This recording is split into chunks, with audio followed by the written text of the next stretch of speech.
तो ये वीडियो रहने वाली है UFC 326 की प्रिडिक्शन वीडियो, जहां पर ओवरऑल अगर हम इस कार्ड को देखते हैं तो काफी बेसिक सा कार्ड है ये। यहाँ पर इतनी ज्यादा बड़ी फाइट्स नहीं है। डेफिनेटली ये कार्ड 2 से 3 बड़ी फाइट्स को लैक करता है और है Nato Moicano versus Brian Ortega की फाइट भी कैंसिल हो गई है। तो ये कार्ड कोई इतना बड़ा कार्ड नहीं है। ये सोली डिपेंड करता है main event fighters max Holloway और चार्ल्स ओलिवेरा के ऊपर। अंडर कार्ड की मैं बात भी नहीं कर रहा, क्योंकि प्रीलिम ले लो या फिर अर्ली प्रीलिम ले लो, ये बिलो एवरेज है। तो मेनली इस इवेंट को जो देखने में मजा आने वाला है वो आने वाला है मेन कार्ड से। तो अब बिना कोई टाइम वेस्ट किए डायरेक्टली प्रेडिक्शंस पे चलते हैं, जहां पर मेन कार्ड की ओपनर फाइट मिडिलवेट डिवीजन की है और यहां पर फाइट होने वाली है Gregory Rodriguez versus Bruno Ferreira के बीच में। अब दोनों की ये रीमैच फाइट होने वाली है, जहां पर पहले भी ये दोनों फाइटर्स ने फाइट की थी और वहां पर फेरेरा ने ग्रेगरी रॉड्रिगेज को नॉकआउट किया था, वो भी पहले राउंड में। तो ऑलरेडी दोनों की राइवलरी है और दोनों फाइटर्स बहुत जोर का हिट करते हैं। वन पंच नॉकआउट पावर है दोनों के पास, जहां पर ग्रेगरी रॉड्रिगेज का तुम बोल सकते हो वो ज्यादा हाई लेवल में फाइट किया है, वेयरएज ब्रूनो फेरेरा जस्ट अभी टॉप में पहुंचने लगा है और अब दोनों एक दूसरे के साथ फाइट कर रहे हैं, जहां पर वंस अगेन मुझे लगता है दोनों में से कोई फाइटर नॉकआउट होने वाला है। और मेरी प्रिडिक्शन है एक और बार ब्रूनो फेरेरा ग्रेगरी रॉड्रिगेज को नॉकआउट कर देगा। अगर हम पहली फाइट में देखते हैं कि ग्रेगरी रॉड्रिगेज ने क्या गलती की थी, तो सेम एग्जैक्टली वो अभी भी करता है, जहां पर वो अपने ओपोनेंट के ऊपर ह्यूज प्रेशर को डालता है, बट इसी के साथ वो बहुत बार अपने हैंड्स को डाउन कर लेता है। तो ब्रूनो फेरेरा बैक फुट में भी उससे काफी फास्ट है, जहां पर इस रीमैच में भी ऐसा लग रहा है कि मे बी हम सेम चीज को देखने वाले हैं, जिधर ग्रेगरी रॉड्रिगेज ह्यूज प्रेशर को लेके आ रहा है। वो ब्रूनो फेरेरा को नॉकआउट करने की ट्राई कर रहा है, बट अपनी स्पीड से ब्रूनो फेरेरा ग्रेगरी को काउंटर कर रहा है और उसे नॉकआउट कर दे रहा है। ग्रेगरी रॉड्रिगेज की एक बात है, अगर वो अपनी लास्ट फाइट की तरह पेशेंट होकर थोड़ा सा फाइट करता है, जहां पर उसके पास 3 to 4 इंचेस की रीच एडवांटेज है, उसके पास साइज की एडवांटेज है, तो अगर वो पेशेंट होकर फाइट करता है, जहां पर वो रश इन नहीं कर रहा है और आने दे रहा है ब्रूनो फेरेरा को, तो रियली ग्रेगरी रॉड्रिगेज फाइट को विन कर सकता है। बट रोबोकॉप की एक प्रॉब्लम है, वो इतने अच्छे से ये सारी चीजें नहीं करता है, तो इसीलिए फाइट में मैं जा रहा हूं ब्रूनो फेरेरा के साथ। आई थिंक सो ये नॉकआउट सेकंड राउंड में आने वाला है, तो मैं ब्रूनो फेरेरा को पिक कर रहा हूं by round 2 knockout. Where is a moving on. तो अब बात करते हैं लाइट वेट डिवीजन की, जहां पर बोल सकते हैं अंग्स फाइट कर रहे हैं यहां पर, जिधर ड्रू डोबर फाइट कर रहा है माइकल जॉनसन के साथ। दोनों ही फाइटर्स बहुत ज्यादा यूनिक फाइटर्स हैं। एक साइड माइकल जॉनसन है जो कुछ फाइट्स में टॉप रैंक फाइटर्स को भी बीट कर देगा और ऐसा लगता है कि माइकल जॉनसन के पास बहुत ही ज्यादा इंक्रेडिबल स्पीड है और बहुत ज्यादा पावर को पैक करता है वो। बट अगली ही फाइट में एक अनरैंक्ड लो लेवल का फाइटर आएगा और वन पंच में माइकल जॉनसन को नॉकआउट कर जाएगा। दूसरी साइड ड्रू डोबर है, जिसके पास वन पंच नॉकआउट पावर है। ये बुल की तरह बिल्ड हुआ है, बट तुम देखोगे इसे कि वो बहुत ही इजी फाइट्स को हार रहा है। बट जैसे ही कोई ब्लैक ओपोनेंट आएगा, ऐसा लगता है कि ड्रू डोबर प्राइम में चल रहा है। ड्रू डोबर का तुमने एक मीम भी देखा होगा कि बाकी फाइटर्स के अगेंस्ट वो नॉर्मल फाइट करता है, बट जैसे ही ब्लैक फाइटर आता है वो हमेशा उनके हेड को रिप ऑफ करने का देखता है। तो ये फाइट मेरी ओपिनियन में एक कॉइन टॉस वाली फाइट है, जहां पर कोई नहीं जानता कि दोनों फाइटर्स का कौन सा वर्जन शो अप होगा। बट मैं यहां पर जा रहा हूं अनडिफीटेड अगेंस्ट ब्लैक्स, यानी कि ड्रू डोबर के साथ। I think so Michael Johnson Drew Dober से ज्यादा फास्ट है, उसके पास मे भी ज्यादा बेटर पंच कॉम्बिनेशंस हैं, बट जब चिन की बात आती है गाइस, माइकल जॉनसन की चिन पूरी जा चुकी है और पूरी फाइट में अगर ड्रू डोबर एक भी क्लीन अपने लेफ्ट पंच को कनेक्ट कर दिया, तो माइकल जॉनसन मुझे लगता है नॉकआउट होने वाला है। हमेशा की तरह यहां पर भी जॉनसन को बुल की तरह चार्ज करने वाला है और समवट मुझे फील आ रही है फर्स्ट राउंड या फिर सेकंड राउंड में हम नॉकआउट को देखने वाले हैं। तो फाइट में मेरी प्रिडिक्शन है Drew Dober to win by knockout. और मूविंग ऑन, तो अब बात करते हैं बैंटमवेट डिवीजन की, जहां पर रॉ फॉन्ट की फाइट होने वाली है राउल रॉसेस जूनियर के साथ। एक और बार रॉ फॉन्ट फाइट करने वाला है एक यंग प्रोस्पेक्ट के साथ, जहां पर अभी तक रॉ फॉन्ट ने ऐसी फाइट्स में बहुत अच्छी फाइट की है। तुम जीन मैट्सुमोटो को ले लो, एड्रियन यानिस को ले लो, काइलर फिलिप्स को ले लो, हर किसी को रॉ फॉन्ट ने बीट किया है। और यहां पर भी गाइस मुझे लगता है कि ये फाइट राउल रॉसेस जूनियर के लिए एक बहुत टफ फाइट होने वाली है, क्योंकि अगर वो यहां पर रॉ फॉन्ट को अर्ली टेक डाउन नहीं कर पाया, तो मुझे लगता है कि राउल रॉसेस के लिए ये बहुत बैड नाइट होने वाली है। अब ये दूसरी बार है जब राउल रॉसेस जूनियर को पुश किया जा रहा है, जहां पर पहली बार उसे डिफीट मिली और अब वो एक वेटरन रॉ फॉन्ट के साथ फाइट करने वाला है, जहां पर रॉ फॉन्ट एक प्रॉपर सॉलिड बॉक्सर है। तो किसी भी हालत में यहां पर राउल रॉसेस जूनियर को एक स्ट्राइकिंग फाइट को अवॉइड करना है रॉ फॉन्ट के साथ। मेरी ओपिनियन में अगर राउल रॉसेस को विन करना है, एकदम से उसे स्टार्टिंग में रॉ फॉन्ट को ग्राउंड में लेके जाना होगा। वो जो एक्सप्लोसिव फाइटर है वही उसे यहां पर शो करना होगा और पहले या फिर सेकंड राउंड में ही देखना होगा कि वो रॉ फॉन्ट को सबमिट कर दे। बट अगर वो ऐसा नहीं कर पाया और रॉ फॉन्ट ने उसके टेकडाउन्स को डिफेंड कर लिया, तो फिर जब फीट में बात आती है तो कंप्लीट ऑपोजिट होने वाला है, जहां पर आई थिंक सो फिर रॉ फॉन्ट बीटिंग को पुट ऑन करने वाला है, क्योंकि रियली जब हम फाइट्स को देखते हैं राउल रॉसेस की तो उसकी स्ट्राइकिंग इतनी ग्रेट नहीं है। और जैसे मैंने स्टार्टिंग में बोला, आई थिंक सो ये यूएफसी ने थोड़ा सा गलत प्लान कर लिया है, जहां पर रॉ फॉन्ट बेशक ओल्ड हो चुका है बट स्टिल उसकी स्ट्राइकिंग बहुत ज्यादा अच्छी है, उसके पास एक्सपीरियंस बहुत ज्यादा है। अगर तो रॉ फॉन्ट यहां पर अपनी 4 to 5 इंचेस की रीच एडवांटेज लेते हुए पूरी फाइट में ट्राई कर रहा है कि वो राउल रॉसेस को डिस्टेंस में रखे, तो फिर राउल रॉसेस ब्लडी होने वाला है, वो इतने टेक डाउन्स को भी शूट नहीं कर पाएगा, और ज्यादा टाइम अगर ये फाइट फीट में रही तो रॉ फॉन्ट के पास बहुत ज्यादा एडवांटेज होगी। तो आई थिंक सो यहां पर राउल रॉसेस जूनियर को रॉ फॉन्ट बीट करने वाला है। सबसे बड़ी वीकनेस रॉ फॉन्ट की रेसलिंग है, उसके टेक डाउन डिफेंस इतने स्ट्रॉन्ग नहीं रहते हैं, तो यहां पर उसे कैसे भी सर्वाइव करना होगा पहला राउंड, जहां पर राउल रॉसेस पूरी फाइट में सबसे ज्यादा डेंजरस पहले ही राउंड में रहता है। तो अगर रॉ फॉन्ट पहला राउंड सर्वाइव कर जाता है तो उसके चांसेस इंक्रीज होते रहेंगे। देखा है राउल रॉसेस को गैस आउट होता हुआ, तो इसी के एडवांटेज लेते हुए राउंड 2 ऑनवर्ड्स रॉ फॉन्ट अपनी गेम को शो कर सकता है, जहां पर वो फोर्स कर रहा है राउल रॉसेस को स्ट्राइक करने के लिए, और सेकंड एंड थर्ड राउंड में ज्यादा डैमेज को इन्फ्लिक्ट करते हुए आई थिंक सो रॉ फॉन्ट फाइट को विन करेगा बाय डिसीजन। तो मेरी तरफ से इस फाइट में हम चीवीवीज को नहीं सुनने वाले, जहां पर रॉ फॉन्ट राउल रॉसेस को बीट कर देगा। और मूविंग ऑन तो को मेन इवेंट की बात करते हैं, जहां पर ये को मेन होने वाला है middleweight fighters Caio Borralho versus Reinier de Ridder के बीच में। ब्रो ये वाली फाइट बहुत ज्यादा क्लोज फाइट है, और ये काफी इंपॉर्टेंट फाइट है, क्योंकि जो फाइट को हारा बोल सकते हो उसकी सारी हाइप चले जाएगी। तो काफी इंपॉर्टेंट फाइट तुम इसे बोल सकते हो, और यहां पर मुझे लग भी रहा है कि दोनों के बीच में एक वॉर होने वाला है। कायो बोहालियो को ले लो या फिर आरडीआर को ले लो, दोनों ही फाइटर्स बहुत ज्यादा एग्रेसिव फाइटर्स हैं, वो लव करते हैं अपने ओपोनेंट्स के ऊपर प्रेशर को डालना, और इसी के साथ दोनों फाइटर्स की ब्रॉल भी बहुत ज्यादा होती है। तो प्रीटी क्लोज फाइट, बहुत ज्यादा मजा आएगा फाइट को देखने में। और प्रिडिक्शन की अगर मैं बात करूं तो यहां पर मैं जाने वाला हूं कायो बोहालियो टू विन बाय डिसीजन। एक बात पता नहीं क्यों मुझे आरडीआर की बार बार चुभ रही है। ब्रैंडन एलन से लास्ट फाइट हारने के बाद आरडीआर ने यह बोला था कि उसकी जो हेल्थ प्रॉब्लम है वो वापस आ चुकी है, जहां पर उसके पास इनफ गैस टैंक ही नहीं बचता है और वो बहुत जल्दी थक जाता है। तो वो तब तक अपना रिटर्न नहीं करने वाला है जब तक उसकी ये हेल्थ प्रॉब्लम सॉल्व नहीं हो जाती। तो सबसे बड़ा क्वेश्चन ये है कि इतना ज्यादा टाइम ऑफ तो लिया नहीं आरडीआर ने, तो लास्ट फाइट जो उसने अक्टूबर के मंथ में की थी, क्या इनफ टाइम मिल गया उसे कि उसकी जो हेल्थ प्रॉब्लम है वो कंप्लीटली जा चुकी है? ये वाली चीज सच में मेरे लिए एक बहुत बड़ा डाउट है, और इसीलिए मैं यहाँ पर कायो बोहालियो के साथ जा रहा हूँ, क्योंकि कायो बोहालियो को प्रेशर करना आता है, वो प्रॉपर वे से फुल 5 राउंड्स भी फाइट कर सकता है, और ये फाइट शायद से बस 3 राउंड्स की है। तो कायो बोहालियो फुल फोर्स के साथ आने वाला है। और सबसे मेन बात, अगर तो यहाँ पर कायो बोहालियो स्टार्टिंग में जो आरडीआर फ्यूरी को दिखाता है, जहां पर वो अपने ओपोनेंट से क्लैश करता है, उसके साथ डर्टी बॉक्सिंग करता है और बॉडी पर ब्रूटल नीज को लैंड करता है, फिर उन्हें टेक डाउन कर लेता है, तो ये वाली चीज अगर कायो डिफेंड कर लेता है, जहां पर वो फाइट को डिस्टेंस में रख रहा है, वो आरडीआर को खुद से क्लैश करने नहीं दे रहा है, वो डर्टी बॉक्सिंग नहीं कर रहा है, बल्कि रेंज में रहकर फाइट हो रही है, वो ज्यादा टेक्निकल वे से फाइट कर रहा है, तो फिर वहां से आरडीआर के लिए रियली प्रॉब्लम स्टार्ट हो जाएंगी, जहां पर एक तो वो इतनी एनर्जी को यूज करेगा और उसे टेक डाउन्स भी नहीं मिलेंगे। आरडीआर का फीट में जो सबसे सॉलिड वेपन है वो है उसकी नीज टू द बॉडी, जहां पर उसने रॉबर्ट विटेकर को हर्ट किया, बो निकल को फिनिश किया इनसे, और इसी के साथ ड्रिकस डुप्लेसी की तरह कोई भी नहीं जानता कि आरडीआर कौन सी स्ट्राइक को थ्रो करने वाला है, एकदम से टेक डाउन्स भी आ जाते हैं। तो इसीलिए कायो बोहालियो को ये सारी चीजों पे ध्यान देना होगा, और अगर कायो बोहालियो ये पहले राउंड को निकाल लेता है तो फिर कायो बोहालियो के हम देखने वाले हैं कि वो बॉडी किक्स को थ्रो कर रहा है, वो लेग किक्स को थ्रो कर रहा है, वो पुश फॉरवर्ड कर रहा है आरडीआर को, और बेसिकली अपने पंच कॉम्बिनेशन से जो उसका लेफ्ट स्ट्रेट पंच है उससे आरडीआर को ब्रेक कर रहा है। अब आई डोंट थिंक सो कायो आरडीआर को फिनिश कर पाएगा, बट आई डू थिंक कि वो सेकंड और थर्ड राउंड को विन करके फाइट को विन करने वाला है बाय डिसीजन। तो मेरी ओपिनियन में fighting nerds are really back. हर किसी फाइटिंग नर्ड ने अब अपनी फाइट को विन कर लिया है, बस कायो बोहालियो बचा है, और ये वाली फाइट में मुझे लगता है वो भी विन करेगा। और मूविंग ऑन तो इस कार्ड के मेन इवेंट के बारे में बात करते हैं, जिसका हर किसी को वेट है, जहां पर दोनों का 11 इयर्स के बाद रीमैच हो रहा है, यानी कि बीएमएफ चैंपियन मैक्स ऑलिवे और चार्ल्स ऑलिवेरा की फाइट। लास्ट टाइम जब दोनों की फाइट हुई थी तो 11 इयर्स बैक थी, और वो फाइट फेदरवेट डिवीजन में थी, जहां पर मैक्स ऑलिवे फाइट को विन किया था और चार्ल्स ऑलिवेरा ऑलमोस्ट पैरालाइज हो गया था। बट उसके बाद वी नो कि दोनों फाइटर्स ने बहुत ज्यादा ग्रो किया है। मैक्स ऑलिवे फेदरवेट डिवीजन का वन ऑफ द गोट्स है, वो चैंपियन रह चुका है वहां पर। वेरस चार्ल्स ऑलिवेरा की बात करें तो उसकी मेन गेम तो लाइट वेट डिवीजन में स्टार्ट हुई है, जिधर हर किसी ने उसे काउंट आउट किया, हर किसी ने उसे क्विटर बोला, बट एक एक ओपोनेंट को बीट करने के बाद finally Charles Olivera light weight का चैंपियन बन गया था। तो फिर से दोनों की फाइट होने वाली है, और इस बार ये फाइट लाइट वेट डिवीजन में, जहां पर रिसेंटली मैक्स ऑलिवे ने यहां पर 2 फाइट्स की हैं, और दोनों फाइट्स में मैक्स ऑलिवे काफी फास्ट दिखा है, वो काफी इंसेन दिखा है, वेरस चार्ल्स ओलिवेरा का जैसे मैंने बोला उसकी मेन गेम ही लाइट वेट डिवीजन में है और सच में मैं फाइट को लेकर बहुत ज्यादा नर्वस हूँ। यू नो व्हाई मैं यहाँ पर पिक कर रहा हूँ Charles do Bronx Oliveira to win by second round submission.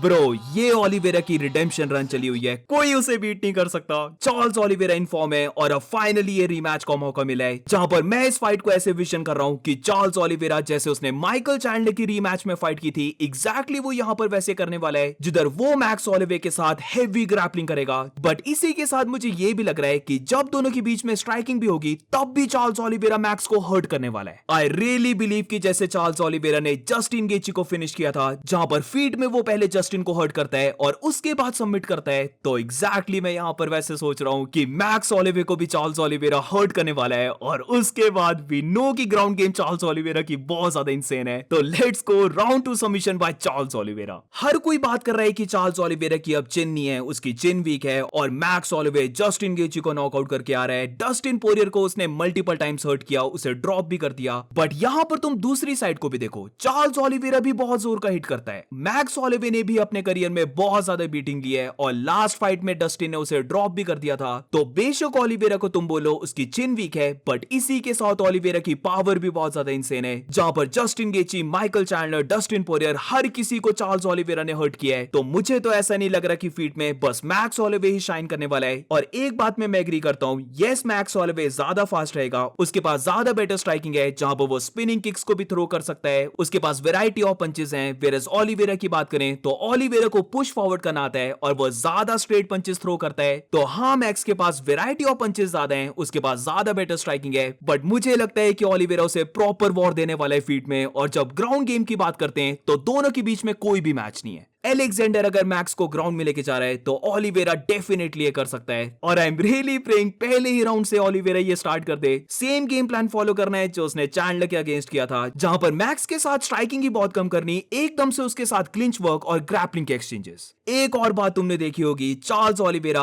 वो जो पॉइंट डाउन करने वाला सिनेरियो है उसके लिए भी ट्रेन कर रहा है। तो ऐसा भी नहीं है कि चार्ल्स ओलिवेरा शायर राउंड करने वाला है स्ट्राइकिंग में, बल्कि मुझे लगता है वो फुल फोर्स के साथ आने वाला है। और पता नहीं क्यों लोगों को लग रहा है कि ये ओलिवेरा के लिए बुरी चीज है कि वो स्टैंड एंड बैंक करेगा मैक्स के साथ, क्योंकि उसमें भी मुझे लगता है ओलिवेरा विन करेगा। ओके ये थोड़ा सा ज्यादा हो गया, ओलिवेरा को ये नहीं करना चाहिए। मैक्स ये पता नहीं कब से करता आ रहा है, उसे सारा एक्सपीरियंस है इसके लिए, तो ओलिवेरा को स्क्रैप नहीं करना चाहिए। उसकी चिन इतनी स्ट्रांग नहीं है और बस अगर वो अपने गेम प्लान को फॉलो करे, ग्राउंड में लेके जाए फाइट को, तो आई डू बिलीव कि राउंड 2 में वो सबमिट कर देगा। तो मजा आएगा देखने में कौन बीएमएफ चैंपियन बनता है। आई नो कि मैं अभी बहुत ज्यादा हाइप्ड हूं चार्ल्स ओलिवेरा को लेकर, बट ऑब्वियसली इसका कंप्लीट ऑपोजिट हो सकता है जहां पर मैक्स चार्ल्स ओलिवेरा को फिनिश कर रहा है। तो देखते हैं क्या होता है, कौन बीएमएफ का ट्रू चैंपियन बनता है। और इसी के साथ तुम बोल सकते हो अनडिस्प्यूटेड बेल्ट के लिए भी बहुत ज्यादा क्लोज आ जाएगा जो भी दोनों में से विन करता है। तो not only BMF champion but also यहां पर दोनों की आइज अनडिस्प्यूटेड बेल्ट के लिए भी हैं। सो संडे को बहुत ज्यादा मजा आने वाला है और डेफिनेटली ये फाइट नर्व रैकिंग है। एंड दैट्स इट गाइस, ये थी पूरी prediction video. Do let me know in the comments तुम्हारी क्या पिक्स है पूरे कार्ड को लेकर, और मिलते हैं नेक्स्ट वीडियो में।